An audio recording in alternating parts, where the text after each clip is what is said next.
नमस्कार स्टूडेंट्स, मैं जसवंत मीना संकल्प कोचिंग क्लासेस के यूट्यूब चैनल पर आपका तहे दिल से स्वागत और अभिनंदन करता हूं। हमारा जो टॉपिक शुरू था वो हस्तशिल्प कला का टॉपिक चल रहा था और आज हम इसमें पार्ट नंबर 3 पर चर्चा करेंगे। और पार्ट नंबर 3 में सबसे पहले हम ले रहे हैं कसीदाकारी कला या कढ़ाई कला। तो शुरू करते हैं दोस्तों। देखिए, कसीदा कला या कढ़ाई कला किसे कहते हैं? कपड़े पर विभिन्न रंगों के रेशमी और सूती धागों से अलग अलग डिजाइन या आकृतियां बनाना ही कसीदाकारी कला या कढ़ाई कला कहलाती है। देखिए, कपड़े पर विभिन्न रंगों के रेशमी और सूती धागों से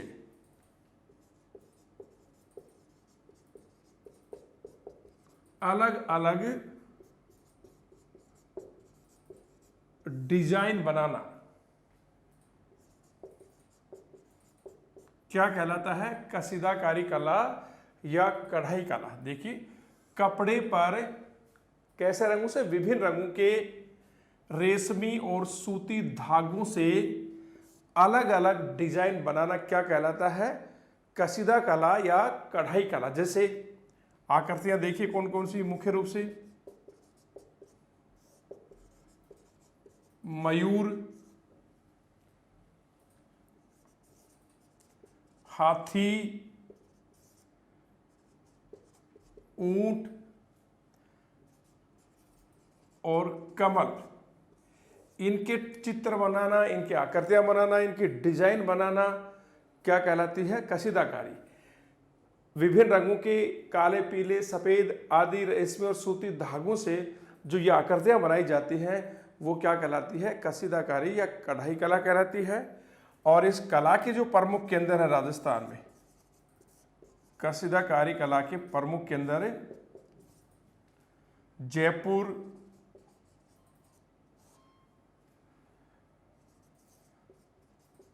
जोधपुर,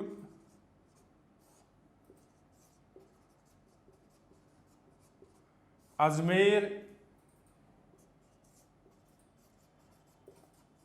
उदयपुर और कोटा।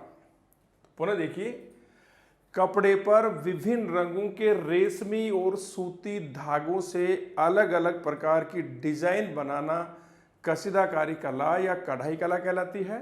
और उन डिजाइनों में आकृतियों मुख्य रूप से किसके चित्र बनाए जाते हैं? जैसे मयूर,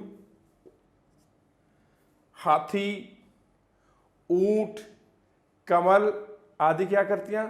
और कसीदा कला के या कढ़ाई कला के जो प्रमुख केंद्र है राजस्थान में जयपुर, जोधपुर, अजमेर, उदयपुर और कोटा। देखिए अब इधर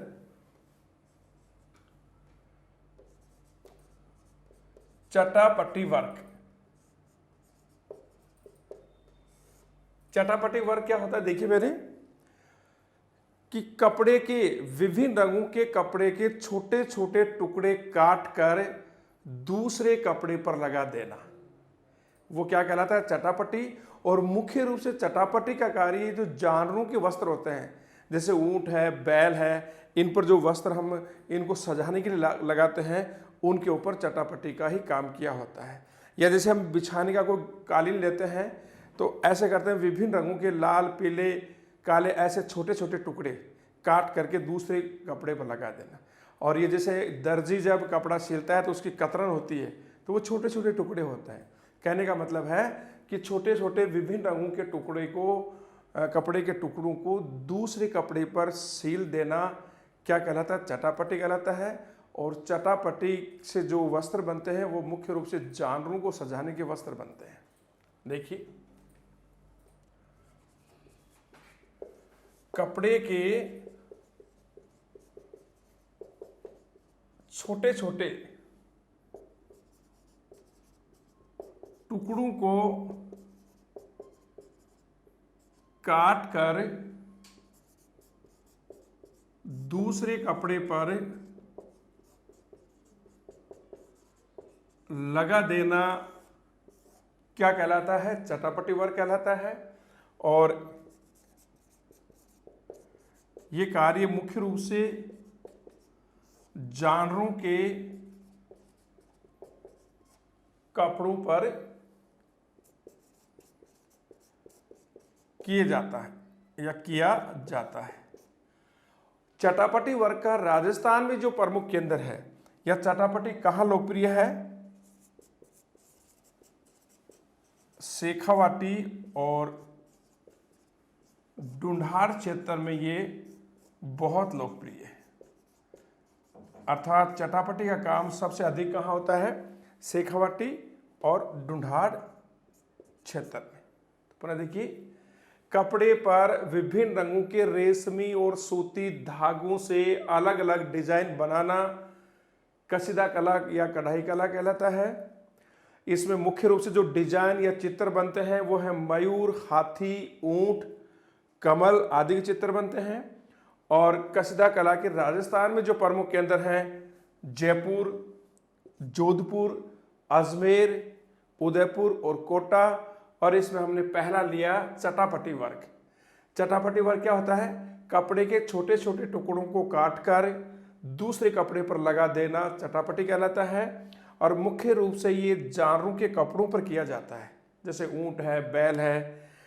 और शेखावाटी क्षेत्र और ढूंढार क्षेत्र चटापटी के लिए बहुत ही लोकप्रिय हैं, अर्थात ये चटापटी के प्रमुख केंद्र माने जाते हैं। दूसरा देखिए,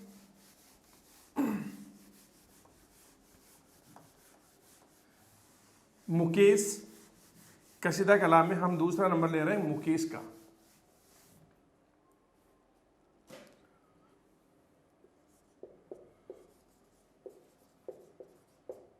मुकेश, दोस्तों देखिए मुकेश क्या है? रेशमी और सूती कपड़े पर, रेशमी और सूती कपड़े पर बादले से छोटी छोटी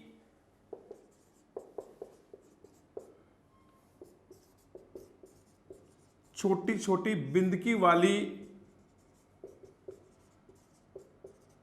कढ़ाई मुकेश कहलाती है। जैसे मान लीजिए ये कपड़ा है और ये जो कढ़ाई हो रही है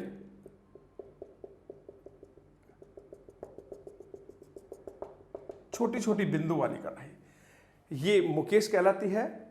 यहां बादला का मतलब है सोने और चांदी के, सोने और चांदी के पतले तारों से जरी की कढ़ाई।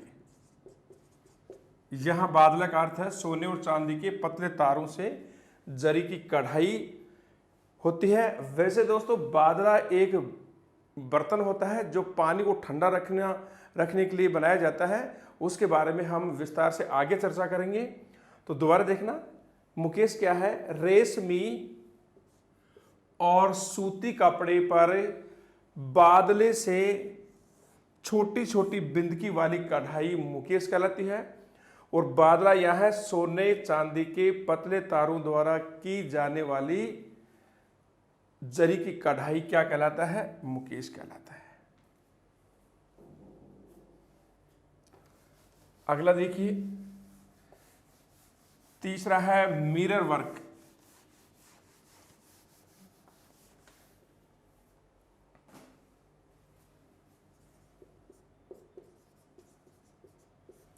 मिरर वर्क,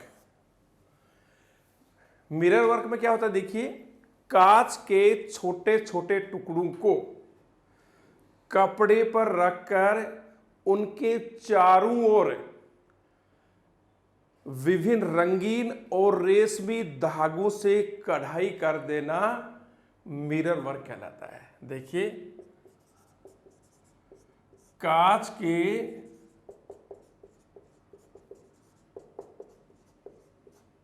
के छोटे छोटे टुकड़ों को कपड़े पर रखकर उनके चारों ओर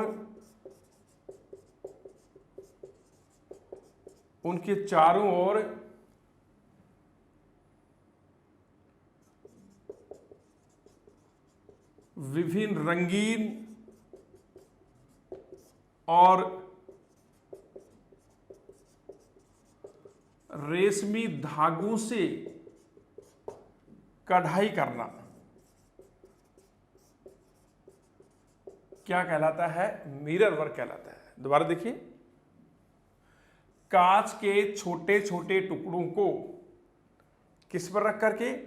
कपड़े पर रख करके उनके चारों ओर विभिन्न रंगीन और रेशमी धागों से कढ़ाई कर देना क्या कहलाता है? मिरर वर्क कहलाता है। दोस्तों, ये बहुत सुंदर होते हैं, घर को सजाने के लिए ये इस तरह के काम मिरर वर्क किया जाता है। और मिरर वर्क का जो प्रमुख केंद्र है, अर्थात मिरर वर्क का जो सर्वाधिक कार्य होता है वो होता है चौहटन बाड़मेर। तो ये मिरर वर्क का प्रमुख केंद्र क्या है? बाड़मेर का चौहटन कस्बा। या मिरर वर्क का सर्वाधिक काम कहां पर होता है? बाड़मेर के चौहटन कस्बे में। या मिरर वर्क का प्रमुख केंद्र कौन सा है? बाड़मेर का चौहटन कस्बा। दोबारा देखिए, कांच के छोटे छोटे टुकड़ों को कपड़े पर रख करके उनके चारों ओर विभिन्न प्रकार के रंगीन और रेशमी धागों से सुंदर कढ़ाई करना क्या कहलाता है? Mirror work. और मिरर वर्क का प्रमुख केंद्र है बाड़मेर का चौहटन कस्बा। चौथा देखिए, चौथा है पेच वर्क।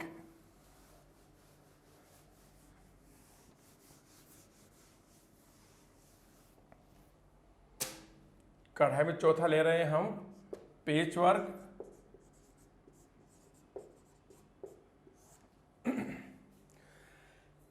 पेच वर्क क्या होता है दोस्तों? देखिए, कपड़े के ऊपर मनचाही डिजाइन बनाकर या मनचाही डिजाइन ट्रेस करने के बाद उस डिजाइन को कैंची से काट लेते हैं और फिर उस डिजाइन को दूसरे कपड़े पर सुई के द्वारा तुरपाई करके लगा देते हैं। वो क्या कहलाता है? पेच वर्क कहता है। देखिए,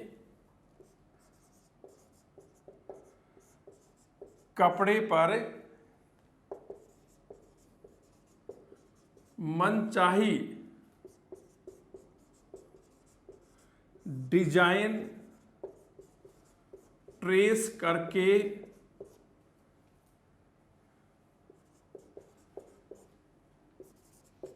उसे काट लिया जाता है। काटने के बाद इस डिजाइन को दूसरे कपड़े पर सुई के द्वारा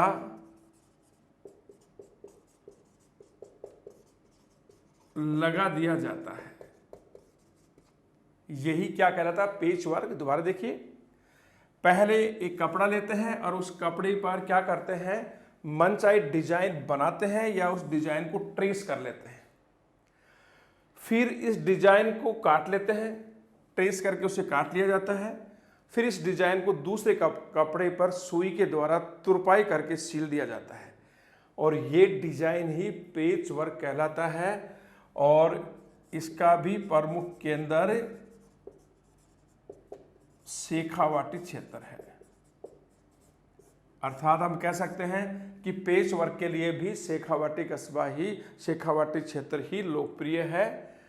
तो दोस्तों, हमने कढ़ाई कला में पहले उसकी परिभाषा के बारे में हमने चर्चा की, उसके बाद में हमने मुकेश, चटापटी, मिरर वर्क, पेच वर्क के बारे में हमने डिस्कशन किया।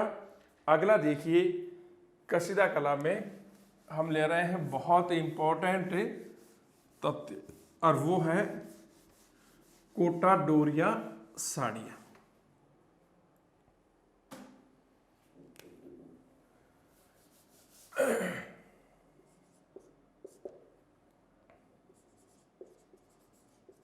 कैथून की कोटा डोरिया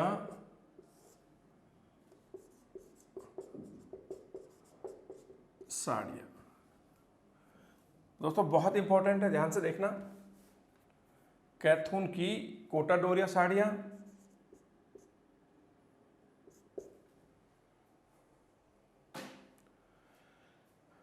कैथून कोटा से 10-12 किलोमीटर कोटा का एक कस्बा है, और यहां इन साड़ियों का निर्माण होता है। कोटा डोरिया साड़ियां का निर्माण हाथों के द्वारा सूती धागों से किया जाता है, और सूती धागों से इनका निर्माण करके इनके ऊपर सोने और चांदी के पतले तारों द्वारा जरी की कढ़ाई की जाती है।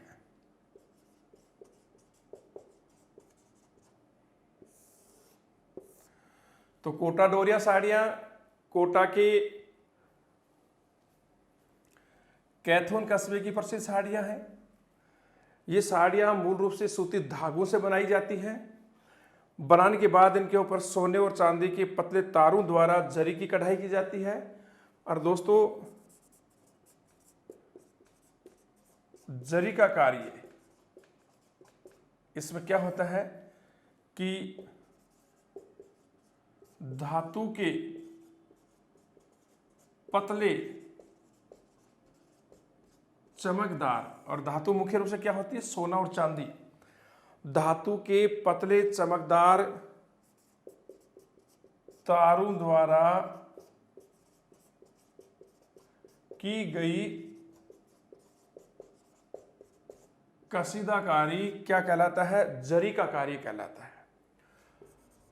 और दोस्तों, जरी कला मुख्य रूप से गुजरात के सूरत की कला है, और सूरत से जयपुर के महाराजा सवाई जयसिंह इसको जयपुर लेके आए।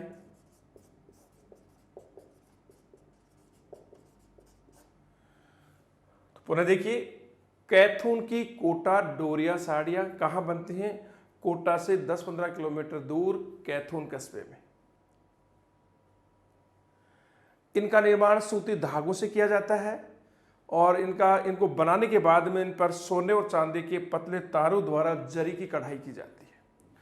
और दोस्तों, जरी का कार्य क्या होता है, धातु के पतले चमकदार, वो सोना और चांदी हो सकता है, अन्य धातु भी हो सकती है, धातु के पतले चमकदार तारों द्वारा की गई कसीदाकारी ही जरी कला कहलाती है, या जरी का कार्य कहलाता है। जरी कला मुख्य रूप से गुजरात के सूरत की कला है, और इस कला को जयपुर के महाराजा सवाई जयसिंह जयपुर लेकर के आए। अभी कोटा साड़ियों के बारे में और भी तथ्य हैं, देखिए।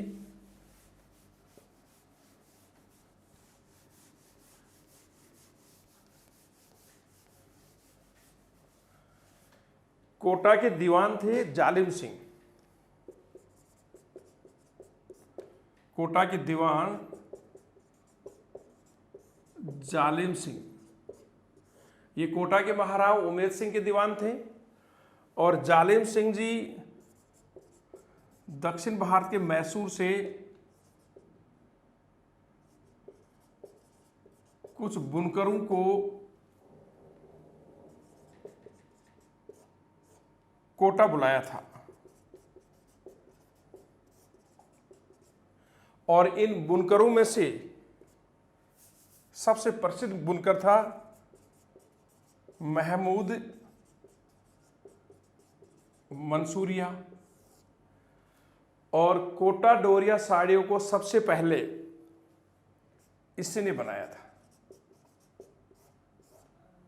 और इसी के नाम पर इन साड़ियों का नाम क्या हो गया? मंसूरिया साड़ियां। दोबारा देखिए, कोटा के दीवान जालिम सिंह ने मैसूर से कुछ बुनकरों को कोटा बुलाया था। इन बुनकरों में सबसे लोकप्रिय जो बुनकर था वो था महमूद मंसूरिया। और कोटा डोरिया साड़ियों को सबसे पहले महमूद मंसूरिया ने बनाया था। और इसी के नाम इन साड़ियों का नाम क्या पड़ गया? मंसूरिया साड़ियां पड़ गया। तो इन कोटा डोरिया साड़ियों के अन्य नाम, यानी कि कैथून की कोटा डोरिया साड़ियों को किन नामों से जाना जाता है? इसको बनारसी साड़ी भी कहते हैं, इसे मंसूरिया साड़ी भी कहते हैं, और तीसरा नाम ऊपर है कोटा डोरिया साड़ी। दोबारा देखिए, कैथून की कोटा डोरिया साड़ियां। कैथून कोटा का एक कस्बा है जहां इन साड़ियों का निर्माण होता था। ये साड़ियां सूती धागों से बनाई जाती थी। इसके बाद में इन पर सोने और चांदी के पतले तारों से जरी का काम किया जाता था। जरी कला मुख्य रूप से सूरत की थी, और सूरत से जयपुर के महाराजा सवाई जय सिंह इनको जयपुर लेके आए। जरी में चमकदार धातु के पतले तारों द्वारा कशीदाकारी की जाती है। कोटा के दीवान थे जालिम सिंह, और ये कोटा के महाराव उमेद सिंह के दीवान थे। इन्होंने मैसूर से कुछ बुनकरों को कोटा बुलाया। इनमें से सबसे प्रसिद्ध बुनकर था महमूद मंसूरिया, और इन साड़ियों को सबसे पहले महमूद मंसूरिया ने बनाया था। उसी के नाम पर इसका नाम मंसूरिया साड़ियाँ बन गया। इन साड़ियों को निम्न नामों से जाना जाता है। इनको बनारसी साड़ी भी कहते हैं, इनको मंसूरिया साड़ी भी कहते हैं, और कोटा डोरिया साड़ी भी कहते हैं। और दोस्तों यहाँ एक बहुत इंपॉर्टेंट नोट है, देखिए, खादी और कोटा डोरिया साड़ियों का प्रचार करने के लिए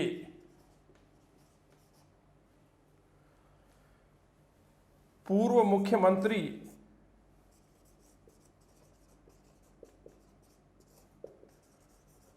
श्रीमती वसुंधरा राजे ने 2007 में इन साड़ियों को पहनकर मॉडलिंग की थी।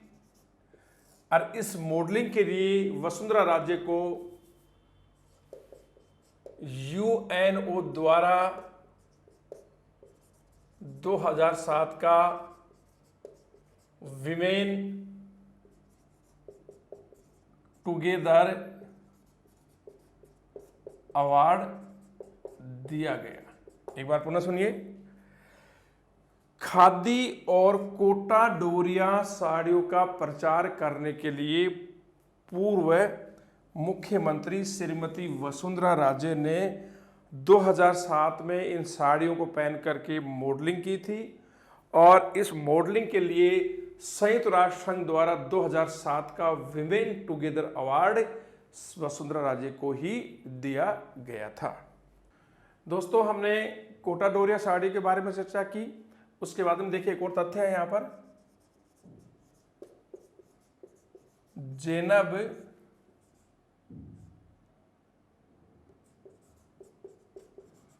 मंसूरिया साड़ियाँ,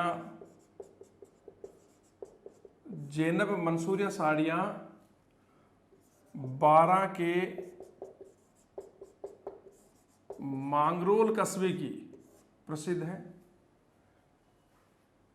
पाव रजाई आपको पता है कहां की प्रसिद्ध है? पाव रजाई जयपुर की प्रसिद्ध है। और दोस्तों सूती वस्त्र बुनने वाले हिंदू कारीगर, सूती वस्त्र बुनने वाले हिंदू कारीगर कोली या बलाई होते हैं। और जिस यंत्र से सूत काता जाता है, जिस यंत्र से सूत काता जाता है उस यंत्र को बेजो या बेज को कहते हैं। कुछ तथ्य से दोबारा देखना। जैनब मंसूरिया साड़ियां 12 जिले के मांगरोल कस्बे की लोकप्रिय है। पाव रजाई जयपुर की लोकप्रिय है। सूती वस्त्र बुनने वाले हिंदू कारीगर कोली या बलाई जाति के होते हैं। और जिस यंत्र से सूत काता जाता है उस यंत्र को बेजो या बेज को कहते हैं। अब आगे जिन तथ्यों पर हम जिक्र करेंगे या जिन तथ्यों के बारे में हम बातें करेंगे, बहुत ही महत्वपूर्ण तथ्य हैं। देखिए आप कौन कौन से तथ्य हैं वो। पहला देखिए, जसोल की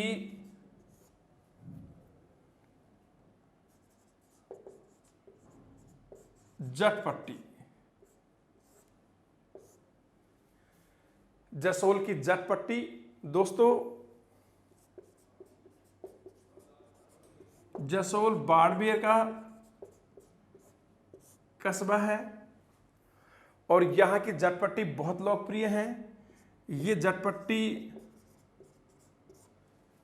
बकरी के बालों की बनाई जाती है। बकरी के बालों से ये जटपट्टी बनाई जाती है और इनका प्रयोग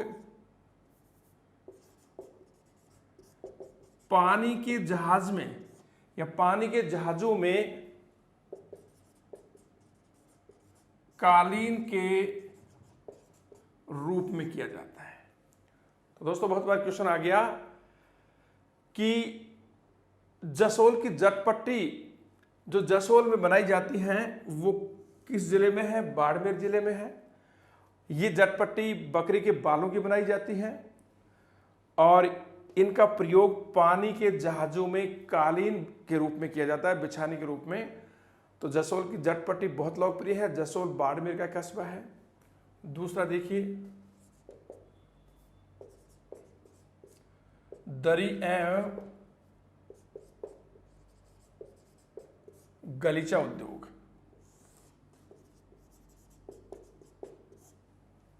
तो दोस्तों दरी एवं गलीचा का सर्वाधिक कार्य जयपुर और अजमेर में होता है।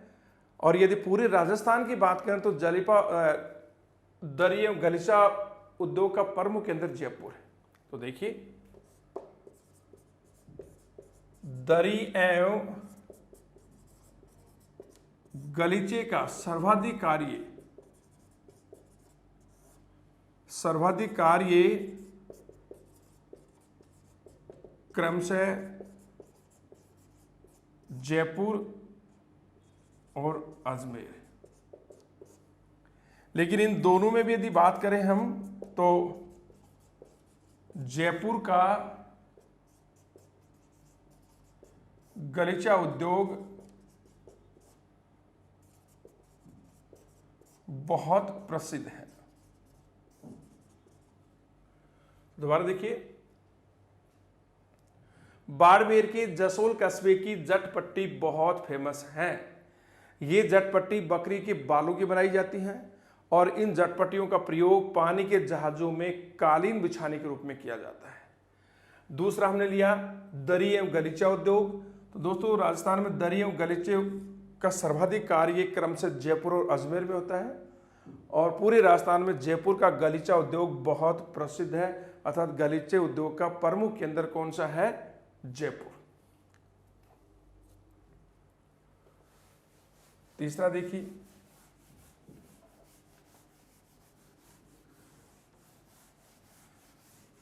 क्वेश्चन फॉर्मेट में देखिए आप यहां पर क्वेश्चन है, यहां पर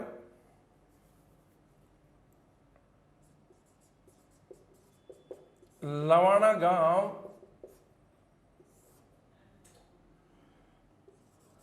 अपने दरी उद्योग के लिए, लवाना गांव अपने दरी उद्योग के लिए विश्व प्रसिद्ध है। यह गांव राजस्थान के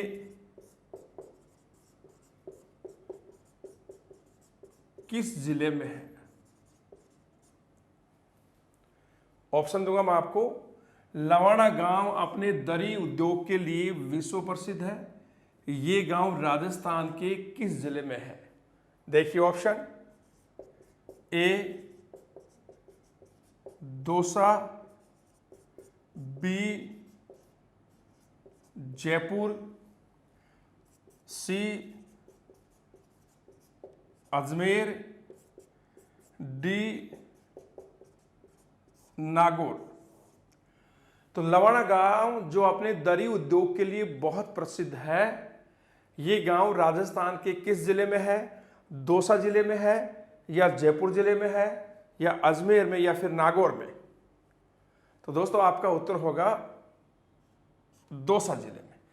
तो दौसा, लवाना गांव किस जिले का है? दौसा जिले का, जो अपने दरी उद्योग के लिए प्रसिद्ध है। और दोस्तों यहाँ की जो दरियां हैं वो विदेशों में भी निर्यात की जाती है, मुख्य रूप से अमेरिका, जर्मनी और इंग्लैंड। तो दौसा के लवाना गांव की दरियां विदेशों में भी निर्यात की जाती हैं, और मुख्य रूप से दरियां अमेरिका, जर्मनी और इंग्लैंड में भेजी जाती है। अब यहां मैं एक और क्वेश्चन बना रहा हूं, देखिए।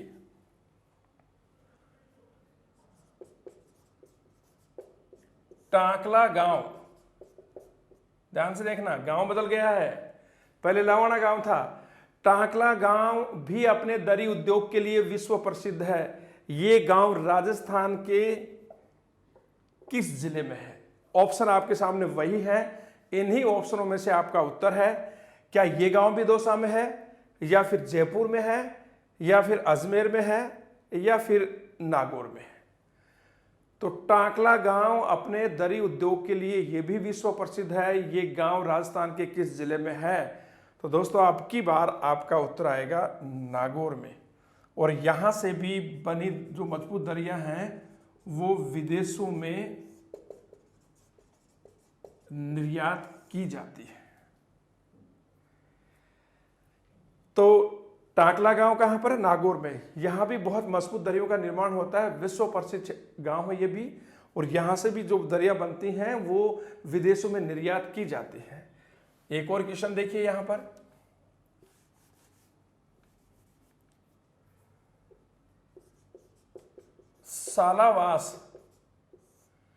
सालावास गांव भी अपने दरी उद्योग के लिए विश्व प्रसिद्ध है। ये गांव राजस्थान के किस जिले में है? अब की बार मैं ऑप्शन चेंज कर रहा हूं। ऑप्शन नंबर ए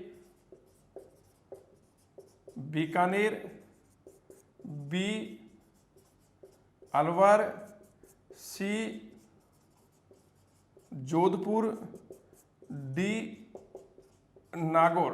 तो बताइए, सालावास गांव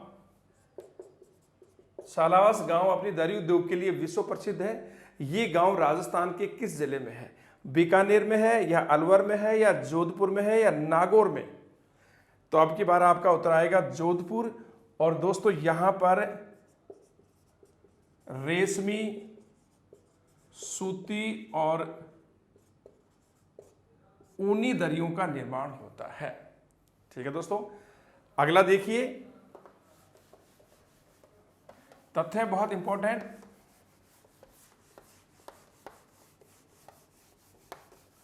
क्वेश्चन फॉर्मेट में देखिए आप,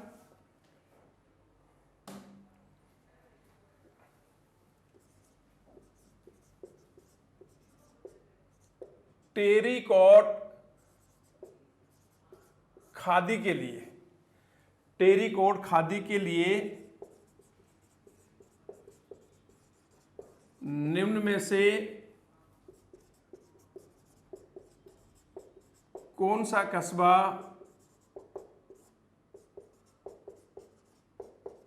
लोकप्रिय है? बात आ रही है टेरिकॉट खादी के लिए, टेरिकॉट खादी के लिए निम्न में से कौन सा कस्बा लोकप्रिय है? ए कैथून कोटा, बी मांगरोल बारा, सी चाकसू जयपुर और डी मथानिया जोधपुर। तो टेरिकॉट खादी के लिए निम्न में से कौन सा कस्बा लोकप्रिय है? तो दोस्तों आपका उत्तर आएगा मांगरोल। बारा का मांगरोल कस्बा अपने टेरिकॉट खादी के लिए बहुत ही लोकप्रिय है। इधर देखिए, बाड़मेर के पट्टू, ये साड़ियां होती हैं। बाड़मेर के पट्टू, रंगीन बरडी,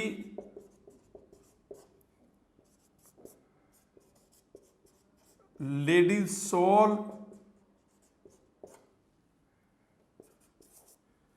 और लोइयां बहुत प्रसिद्ध हैं। तो बाड़मेर के क्या क्या प्रसिद्ध है? बाड़मेर के पट्टू जो साड़ियों के प्रकार है, रंगीन बड़ियां बरड़ी, लेडीज शॉल और लोइयां। लोइयां जो सर्दी में वृद्ध पुरुष ओढ़ते हैं वो लोइयां होती हैं। तो ये बाड़मेर की बहुत लोकप्रिय है। और टेरिकॉट खादी के लिए बारा का मांगरोल कस्बा पूरे राजस्थान में प्रसिद्ध है। अगला देखिए,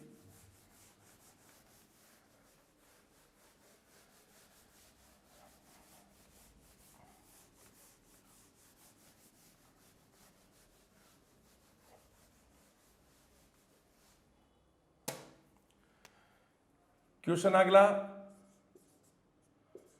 खेसले ओढ़ने की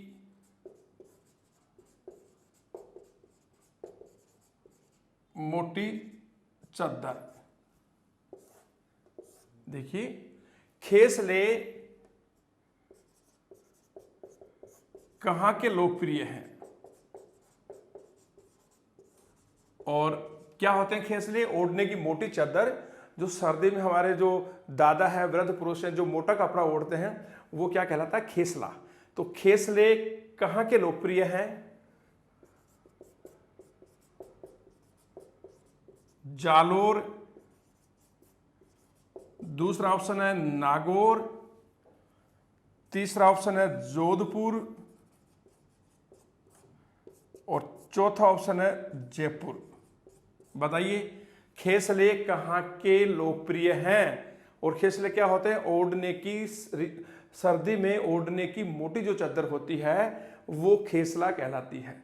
ये कहां के लोकप्रिय हैं? जालोर के हैं, नागौर के, जोधपुर के या जयपुर के? तो आपका उत्तर होगा जालोर के खेसले। जालोर में भी एक गांव है लेटा गांव, तो जालोर के लेटा गांव के खेसले बहुत ही प्रसिद्ध हैं। एक और क्वेश्चन है, ऊन के नमदे कहाँ के लोकप्रिय या प्रसिद्ध हैं।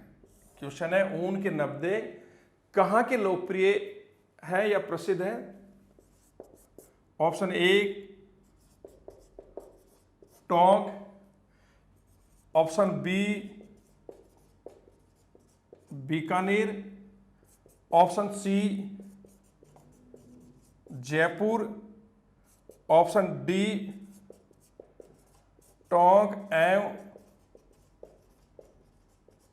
बीकानेर। तो आपके सामने क्वेश्चन है ऊन के नमदे जो बिछाते हैं नीचे वो कहाँ के लोकप्रिय या प्रसिद्ध हैं। तो ऑप्शन है आपके सामने टोंक, बीकानेर, जयपुर और चौथा ऑप्शन है टोंक और बीकानेर। तो दोस्तों यहां आपका उत्तर आएगा डी, टोंक और बीकानेर की। लेकिन यदि यहां टोंक ना करके यहां मान लीजिए और कोई जालोर रह जाता तो आपको पहली प्राथमिकता टोंक को देनी है, बीकानेर से भी पहले टोंक की।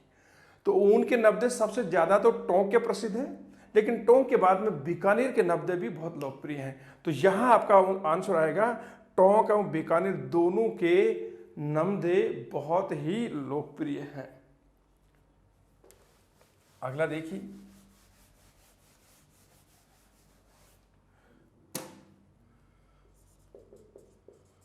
बाड़मेर, जयपुर और अजमेर के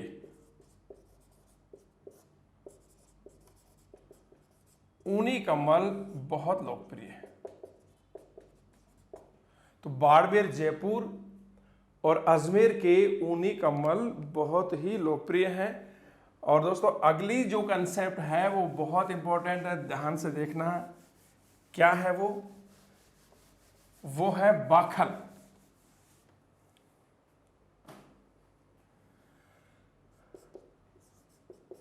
बाखल क्या है देखिए, मारवाड़ में या राजस्थान में, मारवाड़ में ऊंट के बच्चे को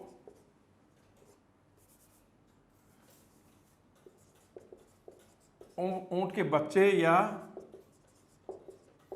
बछड़े को क्या कहते हैं, तोड़िया, तोड़ियो, और इसको टोरडो भी कहते हैं, टोरडो। तो ध्यान देना, मारवाड़ में ऊंट के बच्चे या बछड़े को तोड़ियो कहते हैं, इसको टोरडो भी कहते हैं। और बाखल इसी के बालों से बना वस्त्र होता है। और इस बाखल वस्त्र की विशेषता यह है कि ये वर्षा की जो बरसात होती है, वर्षा की नमी में भी सूखा रहता है। यानी कि वर्षा ऋतु में जो नमी है, जो अब वर्तमान में जो जैसे वर्षा ऋतु आ रही है, इसमें बहुत ज़्यादा आर्द्रता है, बहुत ज़्यादा ह्यूमिडिटी है, बहुत ज़्यादा नमी है, लेकिन ये वर्षा की नमी में भी बिल्कुल सूखा रहता है। यदि आपने वर्षा ऋतु में जो नमी है, आर्द्रता है, उसके दौरान इस वस्त्र को पहन लिया तो आपके अंदर पसीने नहीं आएंगे, पूरे पसीने या नमी को ये सोख लेता है। तो दोबारा की बाखल क्या है, मारवाड़ में ऊंट के बच्चे को तोड़ियो कहते हैं। ये बाखल इसी तोड़िए के बालों से बना हुआ वस्त्र होता है और वर्षा की नमी में भी ये सूखा रहता है। अगला देखिए,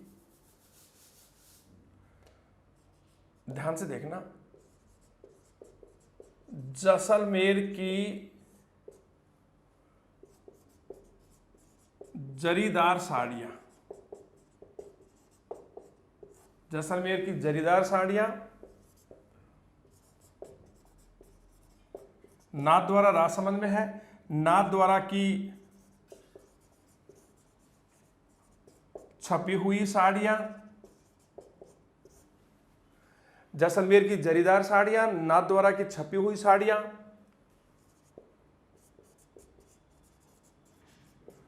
जोधपुर की मलमल,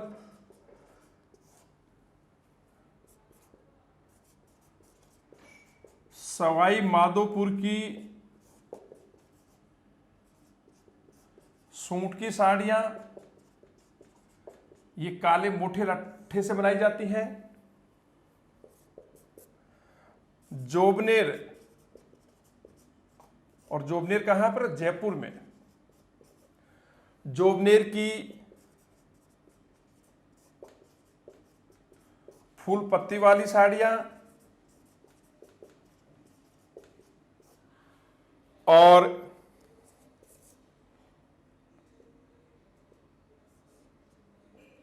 हाँ देखिए, जैसलमेर की जरीदार साड़ियां, नाथद्वारा की छपी हुई साड़ियां, जोधपुर की मलमल और सवाई माधोपुर की सूट की साड़ियां, और जोबनेर की फूल पत्ती वाली साड़ियां बहुत ही लोकप्रिय हैं। दोबारा देखना, बखल ऊंट के बच्चे तोड़िए के बालों से बना हुआ वस्त्र होता है। मारवाड़ में ऊंट के बच्चे को तोड़ियो या टोड़ो कहते हैं। ये वस्त्र वर्षा की नमी में भी सूखा रहता है, सारी नमी को सोख लेता है। इसके अलावा जैसलमेर की जरीदार साड़ियां बहुत प्रसिद्ध है, नाथद्वारा की छपी हुई साड़ियां बहुत प्रसिद्ध है, जोधपुर की मलमल बहुत लोकप्रिय है, सवाई माधोपुर की सूट की साड़ियां बहुत लोकप्रिय हैं, और जोबनेर की फूल पत्ती वाली साड़ियां बहुत ही लोकप्रिय हैं। नमस्कार दोस्तों, आज इस वीडियो में हम इतना ही पढ़ेंगे। अगला वीडियो में लेकर के इसी टॉपिक का पार्ट नंबर 4, क्योंकि बहुत लंबा टॉपिक है, लेकर के आपके सामने पुनः हाजिर होऊंगा।